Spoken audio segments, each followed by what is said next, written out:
Hello students, जैसा कि पता है कि हम लोग जो है 2026 का मिशन बोर्ड एग्जामिनेशन सीबीएसई का जो है वो एक सिलसिलेवार ढंग से जो है वो टॉपिक वाइज जो है सॉल्यूशंस जो है या इस चैनल पे प्रोवाइड आप लोगों को करवा रहे हैं। तो कल हम लोग बेसिक हल्का सा कॉन्सेप्ट जो है वो क्लियर किए थे थ्योरी का, और आज जो है हम लोग कुछ क्वेश्चंस आपको टच करेंगे और वो क्वेश्चन 100% है कि उनमें से कुछ क्वेश्चंस जो है वो आपके एग्जामिनेशन में, बोर्ड एग्जामिनेशन में 100% आएगा ही। तो सबसे पहले हम लोग देख लेते हैं क्या कूलम्ब्स लॉ का वेक्टर्स फॉर्म में। तो आप जानते हैं कि हम जो है मान लीजिए दो पॉइंट लेते हैं वेक्टर्स फॉर्म्स में। तो पहला मान लीजिए एक हम Q1 ले लेते हैं और दूसरा Q2 ले लेते हैं। दोनों का डिस्टेंस बिटवीन क्या रहता है, चार्ज रहता है। तो एक का अगर एक चार्ज Q1 लेते हैं और एक Q2 लेते हैं, तो एक पॉइंट हम मान लेते हैं A मान लेते हैं या B मान लेते हैं, कुछ भी मान लेते हैं, तो उस पर हम जो है Q1 और Q2 को चार्ज लेते हैं। इस पे अगर फोर्स लगा तो एक फोर्स हमारा F21 हुआ और इधर जो फोर्स लगा ये मेरा F12 फोर्स हुआ। अब जैसा कि हम लोग जानते हैं कि by Coulomb's law force equal to क्या होता है 1/4 pi epsilon not Q1 into Q2 बटा R square. 1/4 pi epsilon not Q1 into Q2 और R स्क्वायर, जैसा कि हम लोग डिस्कस थ्योरी में भी कर चुके थे। तो अगर हम फोर्स 1/2 का निकालते हैं तो F12 का मेरा क्या होता है 1/4 पाई एप्सिलॉन नॉट और Q1 इंटू Q2 जो मेरा सेम रहेगा R स्क्वायर, और यहाँ पे R12 का जो वेक्टर्स मेरा रहता है। उसी तरह से हम F21 का निकालते हैं तो 1/4 pi epsilon not Q1 into Q2 R square, और ये जो मेरा जो होता है R21 का। तो आप जैसा जानते हैं, तो अब आप जान रहे हैं कि दोनों मेरा F12 और F2 है। तो ये मेरा कूलम्ब्स लॉ वेक्टर फॉर्म में क्या हो जाता है F12 माइनस F21। तो ये मेरा जो है वेक्टर फॉर्म्स में जो है ये निकलता है। तो ये चीज को आपको ध्यान रखना है कि सिंपल आपको एजेंडा लेके चलना है कि अगर वेक्टर्स फॉर्म में आया तो दो जो मेरा F निकला 1/4 pi epsilon not Q1 into Q2 R square, F12 पे निकाले तो 1/4 pi epsilon not Q1 into Q2 R square R12 और F21 का, और F12 माइनस F21 दो नंबर का आराम से जो है आपका वेक्टर फॉर्म में अगर इस टाइप का क्वेश्चन आएगा तो आप इसको डिराइव करके जो है सॉल्व कर सकते हैं। अब हम लोग जो है एक करके आप जान रहे हैं कि यहाँ पे जितना भी हम लोग क्वेश्चन सॉल्व कर रहे हैं सिर्फ उस हिसाब से कर रहे हैं, हम लोग कोई ज्यादा लॉन्ग में नहीं जा रहे हैं, कुछ भी नहीं, जिससे कि सिर्फ आपका एग्जामिनेशन में ज्यादा से ज्यादा मार्क्स आपका कवरेज हो सके, उसको हम लोग ध्यान रख रहे हैं। ये नहीं कि हम बैठ के आपको लंबा चौड़ा पूरा फिनिशिंग्स दे रहे हैं, लंबा चौड़ा भाषण दे रहे हैं, ये नहीं, सिर्फ हम लोग वो टचअप कर रहे हैं जिससे कि आपका एग्जामिनेशन में ज्यादा से ज्यादा मार्क्स कैसे आ जाए उस पर हम लोगों का फोकस है। तो अब हम लोग नेक्स्ट क्वेश्चन जो देखते हैं वो है intensity of electric field due to a charge. देखिए हम लोग क्या लेते हैं, दो चार्ज लेते हैं, तो एक जब मान लेते हैं प्लस Q और एक प्लस Q। दोनों चार्ज का जो है डिस्टेंस इसके बीच में क्या है भाई R डिस्टेंस है, और एक पॉइंट O मान लेते हैं और यहाँ पे P मान लेते हैं। अब हम जानते हैं, जैसा कि हम लोग जानते हैं कूलम्ब्स लॉ से भाई फोर्स क्या होता है, तो F इक्वल टू होता है 1/4 पाई एप्सिलॉन नॉट Q, और यहाँ पे दो चार्ज है तो Q1 Q2 नहीं है, Q Q नॉट, तो हम यहाँ पे Q नॉट अब बटा R स्क्वायर। तो देखिए अब हमको क्या निकालना है, intensity of electric field due to a charge है। तो सबसे पहले हम जो डिराइव मतलब एक बना लेते हैं कि ये मेरा दो चार्ज है प्लस Q नॉट, और दोनों के बीच का डिस्टेंस ये है। कूलम्ब्स लॉ से फोर्स इक्वल टू क्या होता है 1/4 पाई एप्सिलॉन नॉट Q और Q नॉट और बटा R स्क्वायर। अब हमको इलेक्ट्रिक फील्ड कहाँ पे निकालना है, इंटेंसिटी ऑफ इलेक्ट्रिक फील्ड, तो एट पॉइंट P पे निकालना है। तो at point electric field equal to क्या होता है फोर्स बाय चार्ज, ये जैसा कि हम जानते हैं, लेकिन एक बीच में आप पॉइंट लिख दीजिएगा कि इंटेंसिटी ऑफ इलेक्ट्रिक फील्ड जो है वो कहाँ पे हम निकाल रहे हैं, तो पॉइंट P पे निकाल रहे हैं। तो इलेक्ट्रिक फील्ड इक्वल टू मेरा क्या हो गया फोर्स बाय चार्ज हो गया। तो अब आप यहाँ पे फोर्स का जो है वो पुट कर दोगे, वैल्यू जो यहाँ का है वही वैल्यू आप यहाँ पे पुट कर दोगे। तो फोर्स इक्वल टू क्या हो गया 1/4 पाई एप्सिलॉन नॉट, एक कांस्टेंट टर्म जो मेरा रहता है 1/4 pi epsilon nought K Q nought बटा R स्क्वायर, और ये जो ऑलरेडी फोर्स का चार्ज का जो है नीचे में उसको हम यहाँ पे लिख देते हैं, और ये चार्ज क्या हो गया कैंसिल हो गया। तो मेरा क्या बचा यहाँ पे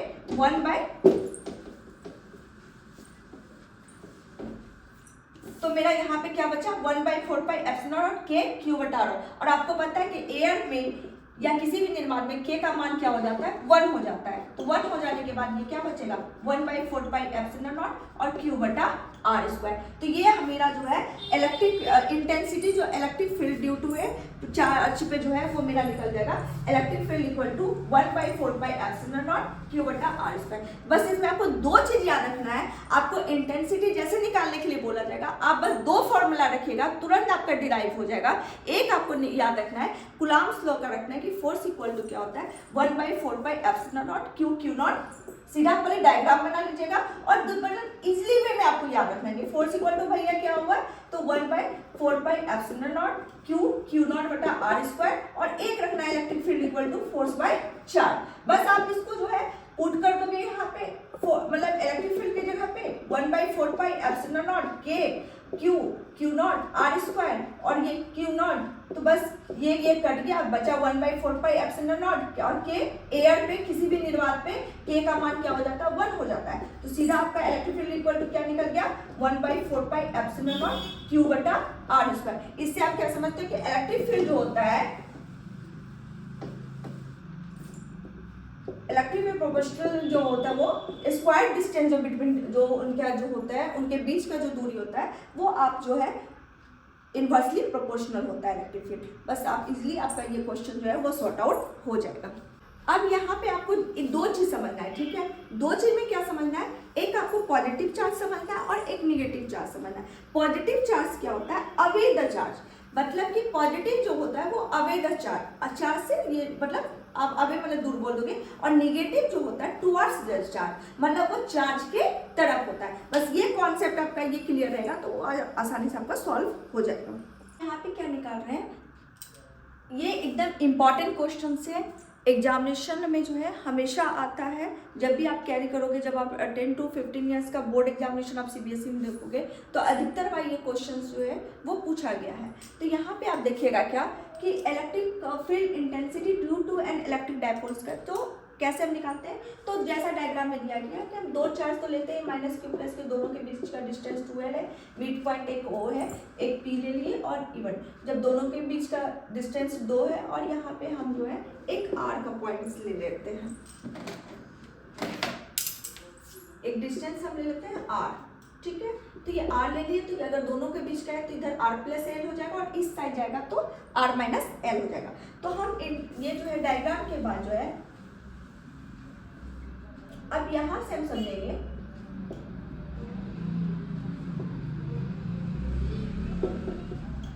कि सबसे पहले इलेक्ट्रिक फील्ड इंटेंसिटी जो है वो टुवर्ड्स किधर है बीपी के तरफ, ठीक है। इलेक्ट्रिक फील्ड इंटेंसिटी जो है हम टुवर्ड्स बीपी के तरफ निकालते हैं। तो जहाँ पे मेरा क्या है प्लस क्यू चार्ज है, तो प्लस क्यू चार्ज जब मेरा है तो इलेक्ट्रिक फील्ड का जो ही फॉर्मूला हम लोग कूलम्ब्स से यूज करते थे वही फॉर्मूला सेम यहाँ पे यूज करना है। तो इलेक्ट्रिक फील्ड इक्वल टू क्या हो गया 1/4 पाई एप्सिलॉन नॉट के और क्यू बाई क्या होगा जो अभी आपको थोड़ा देर पहले ही हम डायग्राम में बताए थे कि वहाँ पे आपका क्या हो जाता है R माइनस, अगर टुवर्ड्स हम जो है ले रहे हैं मतलब कि चार्ज जो है बीपी के तरफ तो वहाँ पे मेरा क्या हो जाता है R माइनस L का होल स्क्वायर, ठीक है। और AP के तरफ जब हम लेंगे इलेक्ट्रिक फील्ड इंटेंसिटी जब हम AP के तरफ लेंगे तो ये मेरा क्या हो जाएगा 1/4 पाई एप्सिलॉन नॉट के क्यू और R प्लस L स्क्वायर। याद रखिएगा बीपी के जब टुवर्ड्स हम लेते हैं तो क्या हो जाता है R माइनस L स्क्वायर हो जाता है और AP के जब टुवर्ड्स हम लेते हैं तो ये मेरा Q by R plus L square होता है। अब रिजल्टेंट हम क्या करते हैं तो रिजल्टेंट दोनों को जोड़ देते हैं,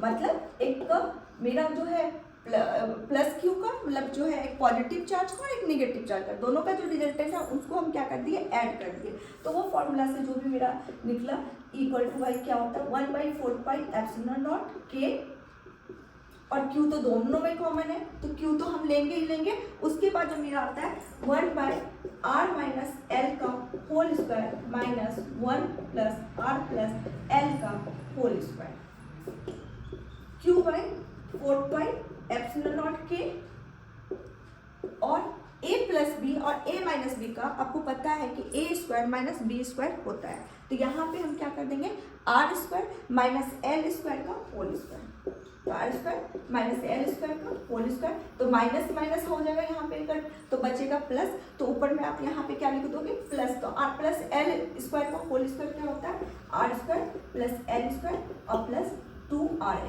माइनस जो मेरा है वो ही रहेगा ही, और उसके अलावा जब r प्लस ये हो गया तो यहाँ पे मेरा जो है क्या हो जाएगा प्लस हो गया तो माइनस का जाएगा, तो माइनस का क्या रहता है R square plus L square और माइनस 2RL।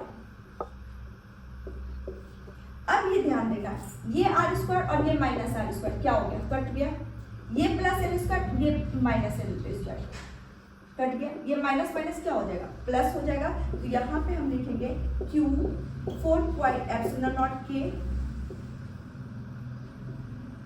माइनस, तो 4RL by R square minus L square. आपको एक चीज पता है कि यहाँ पे L हम क्या करते हैं नेग्लिजिबल, जो नगण्य हो जाता है उसका वैल्यू हम क्या मान लेते हैं 0 मानते हैं, तो L अगर R से एकदम छोटा छोटा छोटा छोटा हो रहा है तो इसका वैल्यू L को हम क्या कर देंगे 0 कर देंगे, मतलब L का मान को नेग्लिजिबल कर देंगे जब उसका वैल्यू ये आएगा।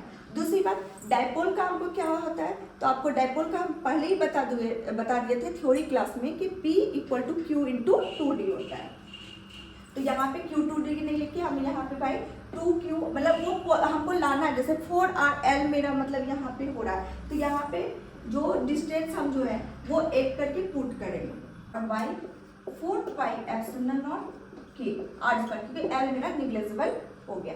अब एकदम ध्यान से देखिएगा, ये जो हम 4 को 2 बार में तोड़े 2 2 2 पे, क्यों, क्योंकि हमको डायपोल का वो फॉर्मूला लाना था, डायपोल का में सेट करना था, तो डायपोल का क्या होता है P इक्वल टू होता है 2QD, मतलब जो डिस्टेंस हो D का, अब D मान लो L मान लो, इट डिपेंड्स ऑन Q, तो यहाँ पे हम जो है 2QL को हम यहाँ पे क्या, और यहाँ पे मेरा क्या बचा 2R, तो यहाँ पे हमारा जो है एक R और एक R वो खत्म हो गया, ठीक है। एक चीज का आपको ध्यान क्या रखना है, ये आर स्क्वायर है और आर स्क्वायर और स्क्वायर, तो ये क्या हो गया R4 मेरा हो गया, तो नेग्लिजिबल हम पहले ही कर चुके हैं, तो यहाँ पे मेरा ये क्या हो जाएगा R4 हो जाएगा, क्या हो जाएगा R4, तो यहाँ पे मेरा R4 हो जाएगा, और यहाँ का एक R और यहाँ का 4R है, तो एक R चला गया, तो यहाँ पे Q बचा, तो ये आपका ऊपर में क्या बचा भाई 2QL का, तो पहले से ही मेरा P हो जाएगा, 2QL का P हो गया, और ये मेरा 2 यहाँ पे बचा, और यहाँ पे बचा 4 pi epsilon nought K R Q, और पता है आपको कि जहाँ पे एयर या निर्वात पे K का वैल्यू क्या हो जाता है 1 हो जाता है, तो K का वैल्यू 1 हो गया, तो इसका वैल्यू मेरा क्या निकला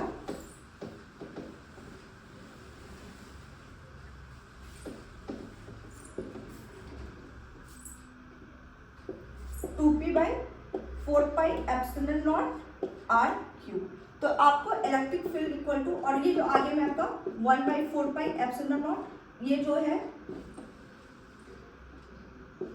E इक्वल टू आपका निकला 2P by 4 pi epsilon not R Q, मतलब कि आप ऐसे लिख सकते हो 1 बाई 4 पाई एप्सिलॉन नॉट और 2P by R Q, easily way में आपका सॉल्व हो जाएगा। बस आपको ये ध्यान रखना है कि टुवर्ड्स बीपी क्या है, टुवर्ड्स एपी क्या है, एक फॉर्मूला सेम है कि 1 बाई 4 पाई एप्सिलॉन नॉट आपको लेना है, और क्यू में एक में क्या भाई लेना है, तो बीपी और एपी का आपको देना है, जो प्लस क्यू चार्ज है तो आर माइनस एल, इस तरफ है तो आर माइनस एल, और इस तरफ है तो आर प्लस एल का होल स्क्वायर है, दोनों को रिजल्टेंट कर देना है, और उसके बाद आपका जो है ये निकल जाएगा। हम लोग मैक्सिमम क्वेश्चन जो आपके एग्जामिनेशन में आने वाला है आज इस वीडियो में उसको सॉल्व कर देंगे, और आप काइंडली इसको जो है बार बार प्रैक्टिस कर लेंगे, 100% है कि इसमें से कुछ क्वेश्चंस आपका टचअप एग्जामिनेशन के बोर्ड एग्जामिनेशन में करेगा ही करेगा।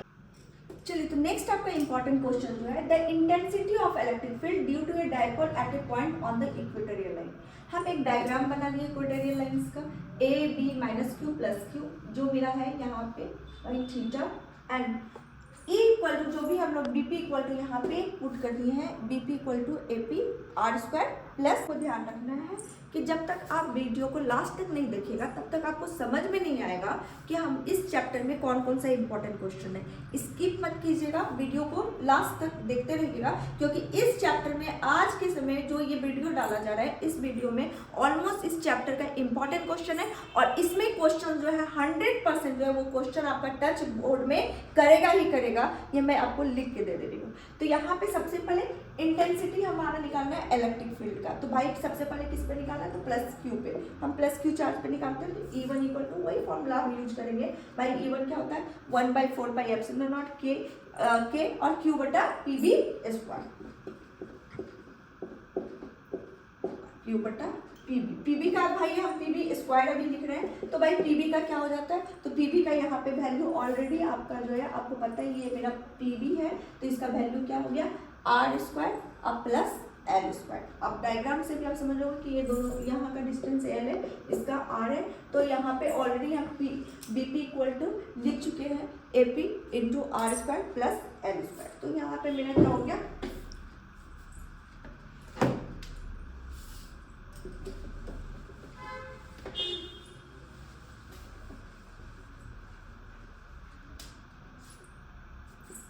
E1 1/4 एप्सिलॉन नॉट के Q बाय R स्क्वायर और प्लस L स्क्वायर, ये हो गया।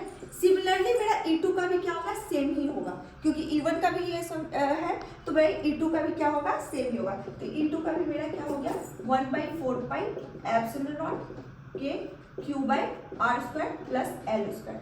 पहले के रिजल्ट, फिर क्या करते हैं दोनों का रिजल्टेंट कर देते हैं। तो result intensity of electric field क्या होता है, इसका रिजल्टेंट होता है। तो रिजल्टेंट में क्या कर देते हैं, तो E1 cos theta equal to क्या हुआ रिजल्ट में E1 cos थीटा और plus E2 cos theta. Same जो अभी हम E1 का निकाले ही हैं, तो क्या निकाले थे भाई, तो 2 मतलब 1/4 एप्सिलॉन नॉट Q बटा R square plus L square है। तो आप इसको करोगे तो क्या हो जाएगा इक्वल टू 1/4 एप्सिलॉन नॉट के Q और फिर आपका R square plus L square और कॉस थीटा पता है। और कॉस थीटा का आपको पता है कि भाई ट्रायंगल, हम जो अभी ट्रायंगल बनाए हुए थे इस टाइप का, आप डायग्राम से एक बार रिपीट उधर देख लोगे, डायग्राम मेरा कुछ इस तरह का था। तो कॉस थीटा इक्वल टू क्या होता है B/H होता है, आप जानते हो। तो कॉस थीटा में वहां पे जो वैल्यू होगा उसको हम यहाँ पे पुट कर देंगे। तो कॉस थीटा मेरा क्या था भाई L स्क्वायर और 1/2। अब हम इसको यहाँ पे पुट कर देते हैं। ये कॉस थीटा का जो वैल्यू मेरा निकला इसको हम यहाँ पे पुट कर देंगे। तो 2Q/4 एप्सिलॉन नॉट के और L तो भाई मेरा है ही, और कॉस थीटा का R square plus L square, ये वाला मेरा R square plus L square है ही, अब R square plus L square का 1/2। तो याद रखिएगा ये R square plus L square और ये भी R स्क्वायर प्लस है, तो 1 + 1/2, तो क्या हो जाएगा 1 + 1/2 3/2 हो जाता है। तो 4 एप्सिलॉन नॉट के R square plus L square और बाई मेरा 3/2। आपको पहले ही बोले कि जो लेस देन मतलब ये जो होता है जो L जो है वो सबसे छोटा है तो वो नेग्लिजिबल हो जाएगा, तो इसका वैल्यू L का क्या हो जाएगा 0 हो जाएगा। तो L का काम यहाँ पे क्या हो गया खत्म हो गया। तो यहाँ पे मेरा क्या बचा R स्क्वायर पे 3/2 मतलब स्क्वायर स्क्वायर क्या हो गया हट गया, तो यहाँ पे नीचे में मेरा बचा R3 और 2QP का हुआ इलेक्ट्रिक डायपोल। तो इलेक्ट्रिक डायपोल को आप जो है 2QL है, तो 2QL को हम क्या लिखते हैं इलेक्ट्रिक डायपोल लिखते हैं। तो ये P हो गया मेरा और नीचे में हो गया मेरा 4 एप्सिलॉन नॉट के और R का Q। तो 4 एप्सिलॉन नॉट P/R3 जो है ये मेरा निकलेगा इक्वेटोरियल में। ये चीज़ आपको ध्यान रखना है। तो एक चीज़ जो हम यहाँ पे बता रहे हैं कि ये भी एक इम्पॉर्टेंट क्वेश्चन जो है वो लगातार पूछा जाता है कि टॉर्क इक्वल टू क्या होता है फोर्स इनटू जो आपका परपेंडिकुलर जो रहता है डिस्टेंस जो होता है between the force, perpendicular distance between the force.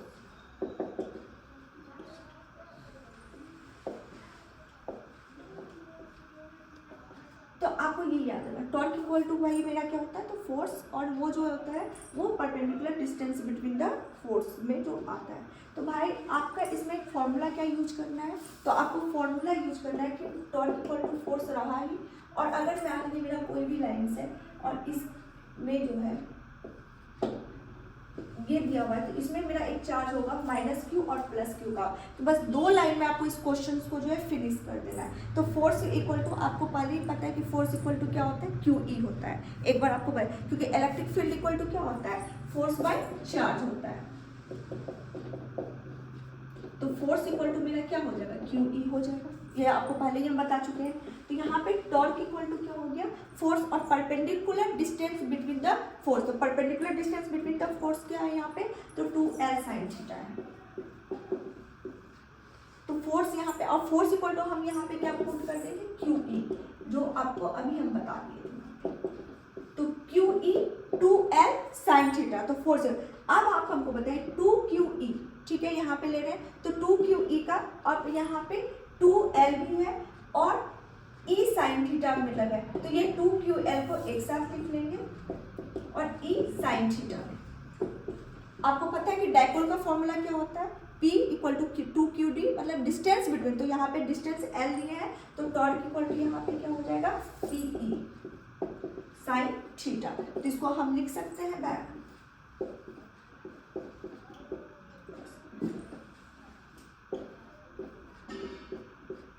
तो मेरा ये टॉर्क इससे निकल जाएगा। बस 2 आपको लाइन में इसको डिराइव करना चाहिएगा, आराम से आपको बस याद रखना है कि टॉर्क इक्वल टू एफ, और जो हम डायग्राम्स बनाए कि उसमें 2L sin थीटा, तो फोर्स इक्वल टू यहाँ पे QE पुट कर दिए, और QE 2L sin थीटा में यहाँ पे 2QL है, और 2QL जो होता है वो डायपोल का होता है, इलेक्ट्रिक डायपोल का होता है, तो इलेक्ट्रिक डायपोल का हो गया P, और फिर मेरा E sin थीटा, तो यहाँ पे टॉर्क इक्वल टू मेरा PE sin थीटा, ये फॉर्मूला मेरा निकल गया। देखिए हम लोग कोशिश कर रहे हैं कि एक एक पॉइंट को आपको क्लियर कर दें 2 से 3 लाइन में। इवेंट है जो लग रहा है कि थोड़ा सा डिराइव में है, तो एक एक चीज़ को यहाँ पे आपको डिराइव कर रहे हैं, ताकि आपको कोई कंफ्यूजन ना रहे कि हम जो है वहाँ पे जाके एग्जामिनेशंस में क्या करें क्या नहीं करें। तो अब देखिए इतना ईजी में बताया जा रहा है, अब तो भाई आप पे डिपेंड्स करता है कि आप क्वेश्चंस को कैसे जो है आसानी से बना सकते हैं, क्योंकि पढ़ना चाहिएगा तो हर मिनट को यूज कर सकते हैं, और अगर नहीं पढ़ने का इच्छा होगा तो हम लोग कितना भी बोलते चले जाएंगे, कोई असर होने वाला नहीं है। तो it depends on all of you कि how can you achieve such type of golden opportunity, तो we are providing and it depends on all of you. जो है अभी हम थोड़ी देर पहले ही आपको बता चुके थे कि torque equal to PE sin theta मेरा होता है। तो अब अगर हमको नेक्स्ट निकालना है, work done on A dipole in an electric field, तो यहाँ पे टॉर्क इक्वल टू मेरा क्या हो गया, PE sin थीटा हो गया। वर्क डन मेरा क्या हो गया, टॉर्क d थीटा, ठीक है।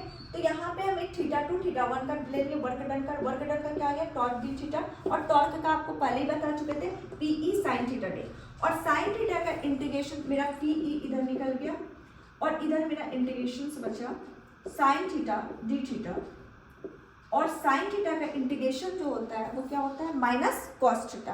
कैलकुलस में एक चीज़ का याद कर लेना कि sin थीटा का क्या होता है, एक एक फॉर्मूला जितना भी दिया गया है, क्योंकि वो आपका मार्क्स गेनिंग, ज़्यादा मार्क्स उसी का मतलब जो है गेन होता है, ये हमेशा याद रखना।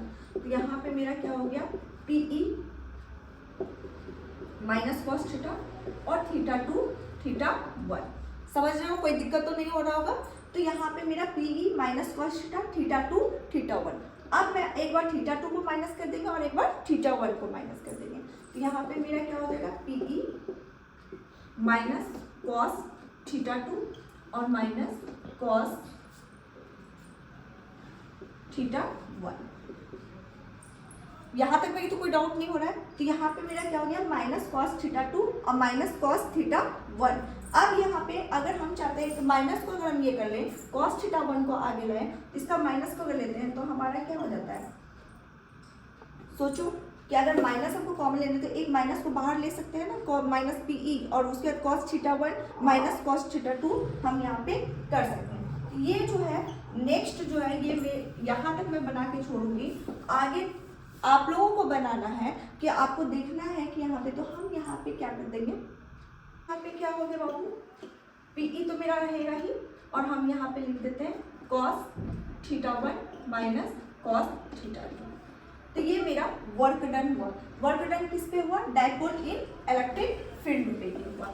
बस आपको दो चीज याद रखना, torque equal to P sine theta होता है, तो D work done equal to torque D theta हुआ। हम पुट करते कैसे, इंटीग्रेशन निकाले थीटा वन टू वर्क का, फिर टॉर्क डी थीटा का, टॉर्क का क्या होता है पी साइन थीटा होता है, सीधा इंटीग्रेशन किए कॉस थीटा आया, मतलब माइनस कॉस थीटा आया, उसको हम थीटा टू और थीटा वन में उसको माइनस कर दिए, मेरा आसानी से वो मेरा निकल गया। इलेक्ट्रिक फ्लक्स इक्वल टू क्या होता है EDS, मतलब total number of electric lines passes through the surface of the surface is called electric flux linked with that surface. मतलब जो EDS हुआ इलेक्ट्रिक फील्ड लाइन्स हो गया और DS मेरा क्या हो गया सरफेस हो गया। तो जितना भी इलेक्ट्रिक फील्ड लाइन्स जो आपका टोटल नंबर होता है इलेक्ट्रिक फील्ड लाइन्स का जो पासेस करता है सरफेस के द्वारा, लेकिन वो कहलाता है इलेक्ट्रिक फ्लक्स। लेकिन इलेक्ट्रिक फ्लक्स किससे लिंक्ड रहता है? तो वो उस सरफेस से लिंक्ड रहता है। ये चीज़ का आपको ध्यान रखना है। तो चलिए हम लोग गॉस लॉ को जो है देख लेते हैं। ये भी आपका एक इम्पॉर्टेंट है कि गॉस लॉ को प्रूव करना है आपको। तो हम flux equal to EDS cos theta ले लेते हैं और यहाँ पे कॉस थीटा में कॉस का वैल्यू 0 है, तो E5DS। उसके बाद इलेक्ट्रिक फील्ड का जो फॉर्मूला होता है 1/4 पाई एप्सिलॉन नॉट, जो Q/R² वाला होता है। तो यहाँ पे अभी E का जो मतलब है यहाँ पे सिर्फ Q/R² होता है और सरफेस एरिया किसी इसका सरफेस एरिया क्या हो गया 4πr² होगा। उसको पुट कर देंगे तो मेरा यहाँ पे गॉस लॉ का Q/ε0 जो है वो मेरा निकल जाएगा। चलिए अभी तक जितना क्वेश्चंस हम लोग सॉल्व किए हैं और डिराइव वगैरह करके आपको बताए हैं, तो हमारा रोज़ जो है रात में जो है 10 बजे वीडियो जो है अपलोड हमेशा होते जाएगा, आप देखते रहिएगा। और उसके बाद चैनल को लाइक सब्सक्राइब और शेयर करना नहीं भूलिएगा, क्योंकि ज़्यादातर इंपॉर्टेंट क्वेश्चन यहीं से, अगर आप एग्जामिनेशन के बाद भी आके आप विजिट करके आप बता सकते हो कि आया या नहीं आया। हम लोग 100% कॉन्फिडेंट के साथ बोल रहे हैं कि CBSE में आपका यही सब क्वेश्चन जो है इस चैप्टर्स में जो है आएगा। और 3 और इम्पॉर्टेंट क्वेश्चन है वो हम लोग नेक्स्ट एक शॉर्ट वीडियो में आपको जो है बना के वो डाल देंगे। वो 3 क्वेश्चन जो है 3 एक और इम्पॉर्टेंट क्वेश्चन है जिसको हम लोग शॉर्ट वीडियो में अपलोड करेंगे। तब तक के लिए थैंक यू।